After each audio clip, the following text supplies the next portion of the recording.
La bande Konabino Obozili Bakula Kolanda magazine Mbonda Ekolo Autopesa Kabino Basango ya Kitoko Pela Tango ya Malamu Tika Iti Biskali Tubozali La Congo Kinshasa, la Congo Brazzaville Pela ba diaspora partout Zambé Apambola Bino. Avant de faire l'édition de Bisso Yamokola Lelo Bozolol Basommer na Bisso Boye Bake. Le chef de l'État Félix Antoine Tshisekedi Tshilombo a aussi quoi le chef coutumier pour babeta masole ba conflit communautaire aux aliko gagner mingi entre bateke na bayakape bokozali sous masolo etalike mwana mboka Augustin Kabula o azali informateur azali toujours continuer ko faire ba constitution na ba parti na ba regroupement politique après bokolo sous élément oyo ba uti ko kama kuna na idiofa le komoko le musale ko sala ka bambongo ayibake les contrefacteurs et punis de servitude pénale. Talandenge Tofongoli édition de Bisso Yamokolo Lelo Boye Bake. Le président de la République Mwanamboka Félix Antoine Tshisekedi Tshilombo a aussi koyamba ba chef à coutumier Tekenaya Kapo la koluka kotsa kimia la conflit communautaire entre bango et surtout que ba congolais mingi basili ko perdre ba ville bango na ba conflit wana toza élément on a ba détail yoso. Ndeko na nga ya Congo kaka ndenge toyebi ba conflit intercommunautaire oyo ezali ko salema mingi entre bandeko na biso bateke na bayaka en tout cas epesaka moto surtout pasi makasi tellement que le chef de l'État Félix Antoine Tshisekedi Tshilombo étant garant de la nation azala devoir moka kolukake kimia ekota na babikolo wana surtout bibale asangisa ki ba chef coutumier ya bateke na bayaka na cité de l'Union africaine kaka ndenge bozali komona de manière que baluka solution oyo ko permettre que kimia moko ekotape population ba vivre paisiblement kaka ndenge ezalaka bino moko boyoka na suka masolo ndenge nini babetsa kimbonda. Mes citoyens de la République veulent que la paix soit partout à la République démocratique du Congo. Il m'avait demandé de lui amener la communauté Teke et Yaka qui sont en conflit, envie d'être ensemble avec lui et voir sur quel point on peut taper de façon que tous ces conflits finissent. Et heureusement que le VPM aussi de l'intérieur était là. Et le VPM aussi a assisté à la réunion. Ce qu'on a arrêté et qu'on fasse une commission mixte élargie de façon qu'on descend là-bas pour mettre fin avec les ordres qui se passent là-bas. Donc la délégation était composée de chefs coutumiers Yaka et les acteurs de Mobondo ainsi que les chefs de Teke. Lors des échanges, les Yaka ont dit ce qu'ils veulent, les Teke même, et nous avons trouvé des compromis.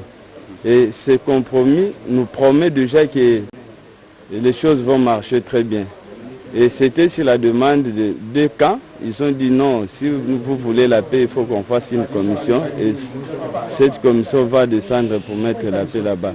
Et c'est comme ça que nous espérons, nous avons la foi, comme il y a déjà l'attente de deux communautés, que cette fois-ci les choses vont très bien se passer. Masolo ya boye, en tout cas, Essengi ezala na suivi moko ya makasi pour permettre que kimia vraiment ekota totalement pour kotala ndenge lelo oyo bandeko bakomia ko kabwana surtout bateke ala kata ville province ya Kinshasa bazangi na moya ko sala bilanga kolia nyonso ekomi pasi kaka po na likambo ya conflit intercommunautaire oyo nyonso totikelika na l'état alukake conclusion moka malonga esima de manière que kimia ekota vraiment libela yango pe biso tofuli kaka moka kozwa pe Tobetisika Kambonda. Après Kosilisa Massolé à 5e avenue, partenariat gagnant-gagnant entre République démocratique du Congo et la Chine et Séguéla Kisiko Kozaba. Instruction et par le chef de l'État, Félix Antoine Tshisekedi Tshilombo, Nyonso Ebanda Kitoko Yangoli, ezaki objectif, Oyo Estaliki Asala audience Mouya Koyamba, Bandeko Obateli pilotage ya Masolo Yango. Mwana Congo, Boye Bake, 5e avenant, la République démocratique du Congo pour la partenariat gagnant-gagnant entre la République démocratique du Congo et la Chine, et Zalaki déjà signé. Sikoyo, Tokomina Ngonga, Yakosale la Makambu Oyo, Toyokani, Mingi, na cadre d'investissement, dans le domaine de l'infrastructure de la République démocratique du Congo. Yango et Salaki ke, président de la République, Félix Antoine Tshisekedi Tshilombo, Abeta Masolo, Moukola jeudi dans la cité de l'Union africaine, na directeur général, il y a agence de pilotage, de coordination et de suivi des conventions de collaboration. Oyo ezalaki signé entre la République démocratique du Congo. Nous sommes donc venus recevoir les instructions de son Excellence Monsieur le Président de la République pour qu'il nous donne ses priorités. Et nous avons assimilé ces priorités-là que nous allons bientôt traduire en programme. Les priorités par rapport au programme, ce sont les routes. Les routes nationales font vraiment la préoccupation, l'objet de la préoccupation du chef de l'État. Dans le cadre du programme sino-congolais, par exemple, il nous a instruit à avoir la route nationale numéro 1 qui va dans le tronçon qui va de Mbujimai jusqu'à Ngouba.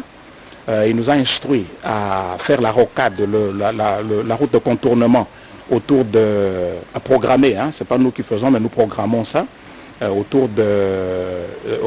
contournement autour de Kinshasa, et puis une route de contournement qui va aller de Mboudi jusqu'au niveau de Njili. Et puis il nous a aussi instruit à ne pas oublier l'axe Kalambambouji-Kananga, qui est très utile pour le développement du centre de la République, pour ne parler que de ces projets-là. Mais les grandes lignes, les grandes priorités essentiellement, dans le cadre du programme sino-congolais, ce sont ces routes nationales. Et dans le programme plus vaste de la PCSC, c'est les routes nationales, les projets de fourniture en électricité, des projets de l'acquisition d'un satellite d'information, un satellite de communication, je voulais dire, et plusieurs autres projets. Déjà APSC et Sengeli Aïba Malamou, ba priorité, il y a chef de l'État, dans le cadre du programme sino-congolais. Ba priorité Oyo, et cause de la programme. Ayaki pe kozwa ba orientation ya chef de l'État na masole agence naye ya kolande la programme sino congolais oyo eza partenariat ya ba infrastructure de la République démocratique du Congo. Masolo oyo tokosenga ebeta makoma kitoko demande ke développement pe malonga ezoma alakati ya mboka na biso yango biso. Tobetisika Kambonda. Pour continuer émission élément oya bref boye baké. Audition affaire Modero Simba, député national pour la propagation des faux bruits. Azalaki devant ma juge à cour de cassation. Yosso Azalaki après pour Sambanaye devant renseignement militaire à Koutou Azalaki la résidence surveillée. Mais d'après ma source ébélée aujourd'hui, moi n'importe Modero Simba Azakolobake a ébinaye thème Kamoya pour réussir ma soeur donc qui a publié qui peut attaquer le comme côté. Là-bas, réseaux sociaux. Koutou a dit que les amis pas voir donc attiré jamais pour ça la commentaire. La liouane de Kocheribe auquel de haut à Outa Koti Kabiso. Donc dossier Oyo est vraiment à suivre. Pour les ça tribunal de Bassamber que mon Mboka Augustin Kabouya, émissaire et chef de l'État, Félix Antoine Tshisekedi Tshilombo Azali Kaka. Comme la consultation n'a pas parti de regroupement politique pour la composition du gouvernement et la micro ezali koyatozwa élément oyo. Mwana Congo boyebake l'honorable député national Augustin Kabouya oyo azali émissaire ya chef de l'État Félix Antoine Tshisekedi Tshilombo azakaka kokoba musala na kitoko avec impact na idéologie ya ko consulter ba parti na ba regroupement politique awuti tu oyo koyamba mwana mboka Fifi Masuka oyo azali autorité morale ya regroupement politique na avec 30 députés nationaux bango baza disposé ya ko accompagner mokozi ya mboka na cadre de réalisation ya vision na coalition des démocrates oyo ekuma bakina Jean Lucien Boussa bangope bazaki temps ya kosololana informateur. Chaque regroupement politique est censé pouvoir se diriger vers ses membres pour échanger sur les contenus de discussions que j'ai eu avec l'informateur. L'informateur fait son travail avec beaucoup de célérité, beaucoup de pragmatisme Et je suis convaincu que la deuxième phase de la mission va être couronnée de succès, bien entendu. Et Souka Kiwanate, action des alliés pour les échanges du Congo, Oyo Ekuma Makalamo Lamboka Didier Mboui, Yepe Azwa Kitan, Yakobeta Masolo Kitok, qu'on a honorable Augustin Kabouya Po, la formation, ya gouvernement O Ezakoya. Et bongo, ACP Oyo Ekumba Maka, na le gouverneur ya Kinshasa, Ndeko Jachelingo Bila, Bayate Po Bazanga Gato, na gouvernement O Ekobima, Botala Ndenge, Bayambami, na Mwalamboka Augustin Kabouya. Azalaki pe accompagné na batu na ye ya ACP asololi kaka seli solo moko ya koluka ba position ko kota na gouvernement ya sika oyo ezakoya na esprit kaka ya ko accompagné visuel le chef de l'État Félix Antoine Tshisekedi Tshilombo. Parler de la taille du prochain gouvernement. Le reste, c'est de la discrétion du chef de l'État pour donner à qui il veut les postes qu'il aimerait donner à qui il veut. Tellement que Moussala ezalaki ya kokoba et comment qui peut tout informateur aya mabande kwa recoupement politique ya Jean-Michel Sama Lukonde oyo atambolaki na bakasik ya dynamique agissant Augustin Kabouya na Jean-Michel Sama Lukonde babetaki masolo na makuzu avant Monda ebetama en public. Cette deuxième phase comporte les éléments de cohésion gouvernementale et puis les axes programmatiques qui vont guider au travail de ce gouvernement, qui doit tenir compte de nos réalités. Esengeli boye bake na suka ba consultation oyo informateur akosala rapport ya mission na ye epai ya mokozi ya mboka mwana mboka Félix Antoine Tshisekedi Tshilombo oyo akozala obligé ya ko assumer ba responsabilité na ba conséquences nyonso peuple azakaka kozela mais ya malamu esengeli gouvernement ezala composé ya batu ya malamu oyo bakosala pona intérêt général le peuple d'abord nde makambo yango biso. Deuxième forum de l'Union africaine pour le changement anticonstitutionnel. Le gouvernement africain et Salemaki, des jours le Ghana pour l'appeler le professeur André Mbatande, a représenté la République démocratique du Congo au thème Ezalaki, démocratie et la gouvernance politique. Nekoya Congo boye bake, président de la République ya Ghana, Nekonana Akufo, Yende a formulaki masolo na deuxième forum de réflexion Union africaine pour le changement anticonstitutionnel aide du gouvernement africain. Forum Oyo ezalaki organisé dans le Conseil de paix et sécurité à Union africaine. République démocratique du Congo ezalaki représenté dans les professeurs André Mbata la qualité na ye ya expert ya Union africaine. Deuxième forum Oyo ezalaki occasion ya ko approfondir ba réflexion pour na ba cause structurelle na ba impact ya changement anticonstitutionnel ya ba gouvernement na Afrique. Bondi melanga ike le professeur André Mbata a rappelé la kolobela thème oyo la démocratie et la gouvernance politique et le comme côté et kodikobo sanisa ba menace oyo ezako salema na démocratie ya mabe na ba valeur ya ba mabe oyo Rwanda a agressé la République démocratique du Congo. C'est une menace sérieuse. Et vous avez suivi l'Union européenne signant des protocoles d'accord sans considérer les valeurs des droits de l'homme, les femmes qui sont violées, les femmes tuées, 10 millions de morts. On coupe avec des machettes les femmes. Et cette union, l'Union européenne, the champions of democracy in the world, they just keep quiet. They don't do anything. Pendant que les gens sont en train, les droits de l'homme sont en train d'être violés. Et ici, il faut remercier le Conseil de paix et de sécurité de l'Union africaine. Parce qu'en autorisant l'intervention des troupes de la SADC, on est en voie d'une réponse plus robuste. On en a marre de communiquer. Pour le professeur André Mbata, en tant qu'expert de l'Union africaine, promotion de la démocratie, la bonne gouvernance politique de l'Afrique et Sengeli, et les cas de la agression Oyo, Rwanda azako sala la partie est de la République démocratique du Congo. Ba travaux Oyo a des jours, et Fongolize là, yako éviter changement anticonstitutionnel en Afrique. Le professeur André Mbata, à cause de la paix week-end Oyo, la Genève koune la Suisse, pour la participer dans le forum interparlementaire Yangobiso. La qualité de la patron industrie Mwanamboka, je n'ai pas le azalaki la zone économique spéciale ya commune ya Selepo, la kota la ndenge misala ezali kotambola avec impact na idéologie to za élément oyo. ndeko ya Congo boyebake terrain oyo boza komona eza na superficie ya 500 hectares. Chantier moko ya munene ya sika ya zone économique spéciale pour Malebo oyo eza la commune ya Nsele. Boyebake bademare misala kuna po na koyebake nyonso ebandi malamu. Ministre Industrie mwana mboka Julien Paluku akitaki kuna po amona kimona meso nenge kaka tolobaka na oyo etali réalité ya terrain wana. Abandaki na nkotala ba travaux ya construction ya clôture oyo eza na 8 km ya zone économique oyo ekozala spécialisé na transformation ya banzete na biso. Bondi melangaike patron industrie congolaise azwa kiba explication nyonso ya ba travaux oyo eza réalisé na entreprise oyo eza destiné ya kosala musala. Bino moko boyo kandenge nini mbonda ebetamaki. C'est une zone qui est dédiée à beaucoup d'activités. Il y a une activité de traitement du bois. Lorsqu'on a été au Gabon, on a vu comment le Gabon a commencé à traiter son bois jusqu'à l'utiliser à près de 80%. Mais en dehors de ça, il y aura d'autres activités industrielles qui vont naître ici. Nous sommes au mois de mars 2024. Si nous revenons ici à 2 ans plus tard, je crois que le discours va changer et les images vont changer. Ezali moment moko ya malamu pona Julien Paluku ya ko lancer invitation na ba Congolais nyonso même na ba étranger ba ya ko investir dans zone économique oyo ya sika po bazwa 400 hectares oyo etikali. Yango biso tobeti sika kambonda. Fondation Jonathan Sangou à travers FJS Devise Bondi Melangaki avec 500 frères Pamba et Setouké.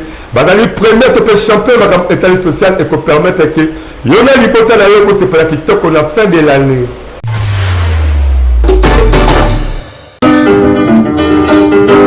Ndeko ya Congo, papa, maman, élégé.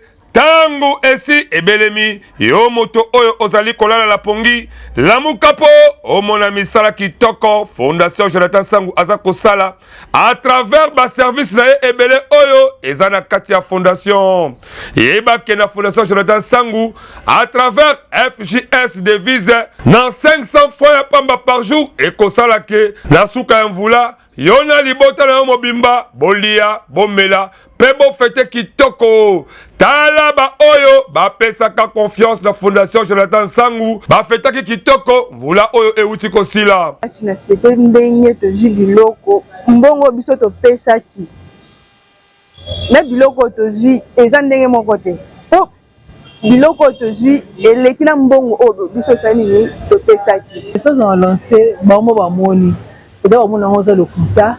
Na sengi pe bele baya vraiment to sangana ko balobi no fait la force. Et bongo na cadre ba formation wana kutu lala na yo pongi ya ba bébé po ba formation eza ebele lokola make-up na misala ya ndenge na ndenge na oyo etali kozwa mosolo pona yo moto ya mombongo dimela ngaike soki kaka okoti kuna nyonso ekozala pete pona yo ba mama ba papa bande kwa basi pe mibali boya kokota na Fondation Jonathan Sangou ko vivre na lisanga ezalaka malamu pona kozwa bango dimela ngai ndeko ya Congo benga bango kaka na ba numéro oyo pe bakoyamba yo avec impact pe na idéologie na Fondation Jonathan Sangou pona nyonso ya social yebake oza mobimba Fondation Jonathan Sangou yonde mosungi ya peuple congolais Fondation Jonathan Sangou congolais andimio avec impact na idéologie yebake misala na yo emonani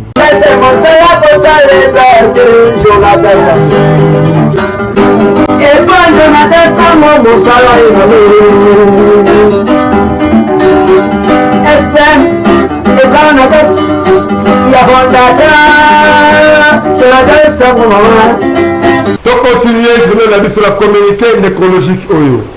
Moto nyonso o ayebi ndeko Benjamin Kilunga o azali cameraman ya mbonda ekolo magazine d'actualité ayebake awuti ko bungisa mamale kele na koba Wivin Kasongo pe ba programme epesami boye veille mortuaire ekozala bongo mokola samedi 23 mars na salle assistance sociale oya mola mboka Jean Ngoyi référence maison communale ya Masina arrêt BKTSP enterrement ekozala bongo mokola dimanche le 24 mars 2024 8h bakokutana pour la mort de la quartier CP bokundami ekozala bongo na cimetière c'est le antenne en tout cas molimo ya mama la biso Wivin Kasongo et Malakimi à Bissopé, Mona école magasin d'actualité, tout à l'heure partager, Badoula et le Roland de Colabiso, Benjamin Kilunga au Azali, caméraman Yambonda école magazine d'actualité.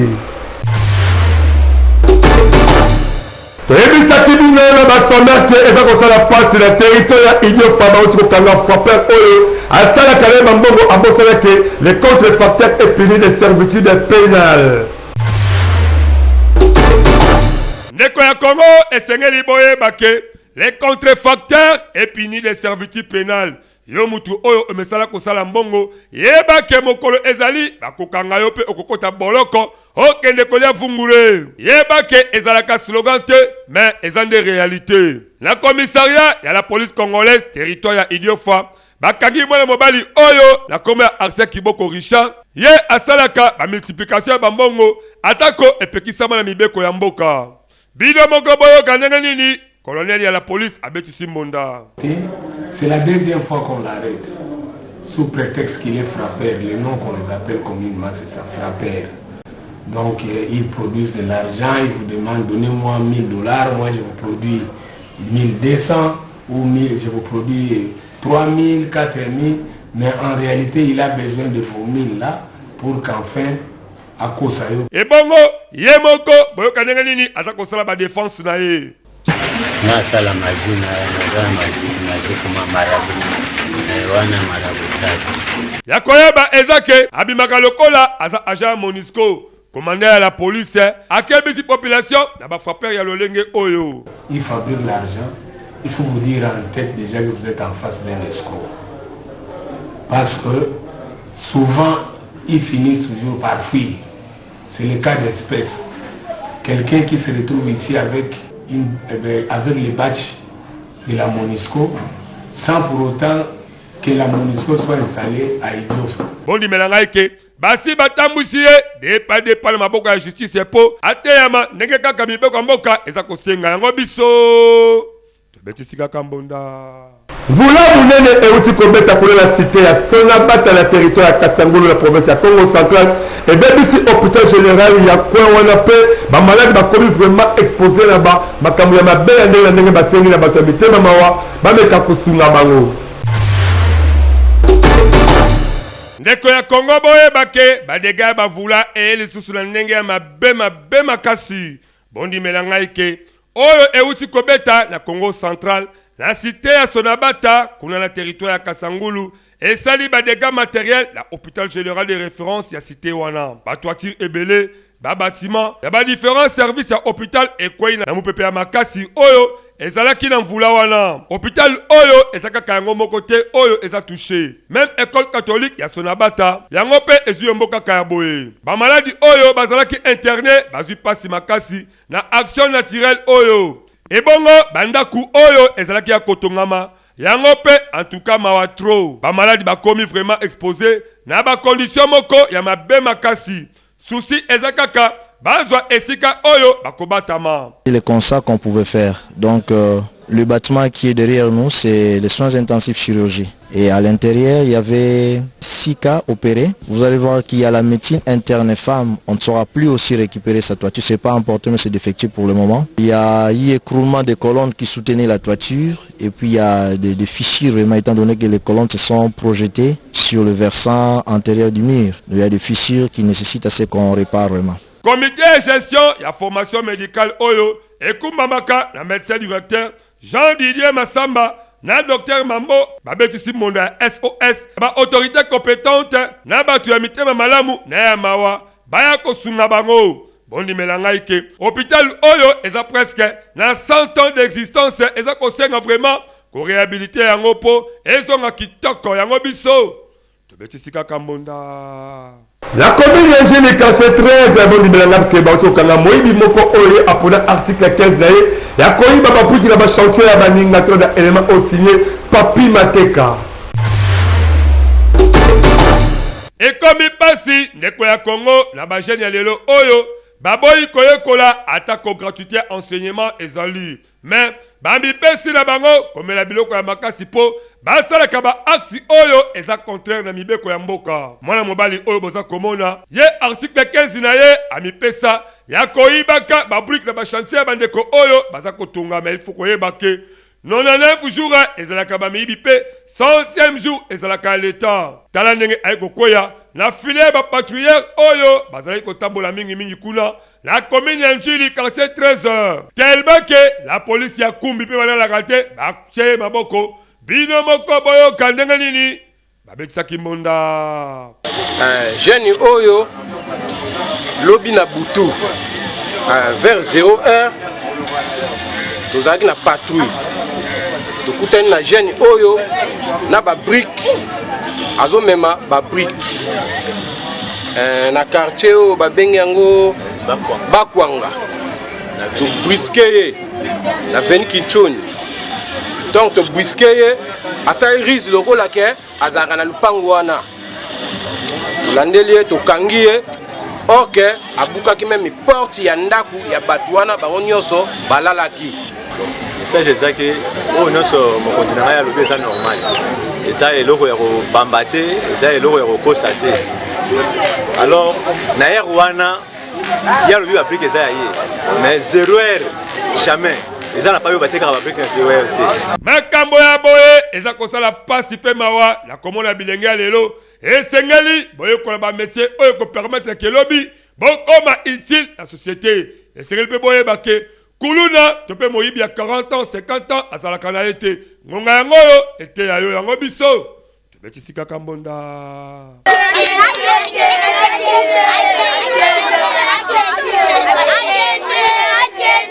On comprend que l'élément on les a signé papi mateka mais voyez baké tout et kolinda pour tout et matamakala etikala mingi mokolo ya dimanche 24 mars kuna la stade municipal ya waya topé terrain si c'est que wa mulumba voyez baké maximum le complètement entre base Kingabo et Kuma Bagana le président Jacob Momazete Ambila na bande ko oba ko bango bande ko les bourgeois et ko za match moko makasi en tout cas ko bala 11h on a dit que mwana Kingabo azala pour supporter l'équipe de manière que ça match loisir et ka kitoko avec impact na idéologie. Base de Kingabo Debout. Base de Kingabo Debout. Base de Kingabo Debout. Mwana ndaku abetaka porte. Ndeko ya Congo boye bake na cadre toujours oyo etali ba match loisir base le Kingabwa oyo ekumba bakana le président valable Jacob Mombazete Ambila en tout cas boye bake ba signé ba kobeta match boko loisir avec impact na idéologie mokolo dimanche le 25 mars mingi na terrain waya oyo ekoma le terrain ese sekeli wa mulumba. Boye bake akobeta mati wana na bande kwa les bourgeois mati moko amical oyo ekotambwisa makitoko toyebike baza déterminé ya koluka ko gagner yango kitoko bino moko boyo kanenge nini basali ba annonce avant match. Merci beaucoup vice-président pour le message no yokani to bengi bino base ban nyonso ya base de Kingabwa et dimanche oyo na ngonga 10h30 tozana match moko ya munene contre les bourgeois de Kingabwa bongo ko yo vice-président mutobi makamo e kozala ndenge nini. Merci beaucoup, Nzete Ambila. Je remercie son excellence, Joko Mulumba, président de l'Onabiso. Je remercie Familial Club Likwanza, autre bétarina dans match. On a sorti officiel Nabiso. Malgré la gagné Biso 1-0, mais c'est la bango na match retour. Donc, ben ici, on a sur la base de Kingabwa. Base à la présent dimanche le 24, 3e mois, faisant un match à loisir. Ah, on a terrain et Etienne Tshisekedi. Oyo, Ezalaki ex Waya. Mais solo oyo, en tout cas, toko senga la base de Kingabwa, boye bakeba la Kingabwa bakoya ebele po, batala ndenge nini, boko tambu sambuma esengeli pe, lokola, bopolanga libosola bandeko Likwanza tour oyo, en tout cas, ezala victoire po epesa esengo yango pe biso. Tobetisika kambonda. Abakisi vula moko kate bavula ozambe apesa ye boye bakeye nani. Tantine Christiane H. Gara Dewa ozali. Tata Mosi mama ya bana ebele vraiment toyebi ki esika zali kuza ntaba kwanga mongole pilipili ya kobweta champagne eza koliyamba pe komelema lokola na filme biso pe mbonda ekolo malgré toza delo toyebi ke tozi champagne na biso oyo atideli biso avec impact na idéologie en tout cas tozala élément oyo po tosepela elongo. Abotamaki mokolo ya lelo yenani ye la grande dame Christiane Ashgardewa mwasi ya mayele pe ya bwanya yango biso magazine Mbonda Ekolo magazine d'actualité tozali kosepela elongo na Christiane Ashgardewa mwasi ya mayele pe tozali kotombela ye mbutukulu ya mbote yango mokolo ya lelo ntaba pe kwanga ya mungwele accompagné na champagne ekomela malelo en désordre Nzambe apambola Christiane Ashgardewa pe abakisela ye mingi ya koleka. Joyeux anniversaire, joyeux anniversaire, joyeux anniversaire, Christiane Ashgardewa, joyeux anniversaire. Tala ndenge tosilisi édition mokolo ya lelo me tokokabwana bote sapu otato yebisa bino ndenge nini basomero na biso ezalaki boyebaki tosololaki ndenge nini le chef de l'état Félix Antoine Tshisekedi Tshilombo awuti koyamba bachef coutumier mpo koregle conflit entre bakeke na bayaka mpe bonaki élément oyo ya mwana mboka Augustin Kaboué aza toujours continuer ma consultation na ye na baparti na baregroupement politique ya mpe bonaki élément oyo ndeko abosana ke infraction oyo tozosalaka mbongo bakokanga oye apona na ye kosala mbongo kuna na idiofa kuna na kati ya province ya Kwilu. Merci ndenge bozaki ebele ya kopesa biso confiance auto ebandeli ya édition mokolo na boyebaki sina caméra na réalisation montage ezalaki bongo misala kitoko ya ingénieur ya Igrid Matetanga à la présentation mais bon continuez toujours ko s'abonner ebele na chaîne ya YouTube na biso Mbonda Ekolo officiel pe bo na biso ba activité la bino to connaissons ba prix moko favorable en tout cas ce qu'on sa zonité to écoute la prochainement mois de la femme en tout cas toujours et le rôle maman de manière que nous sommes eleka kitoko.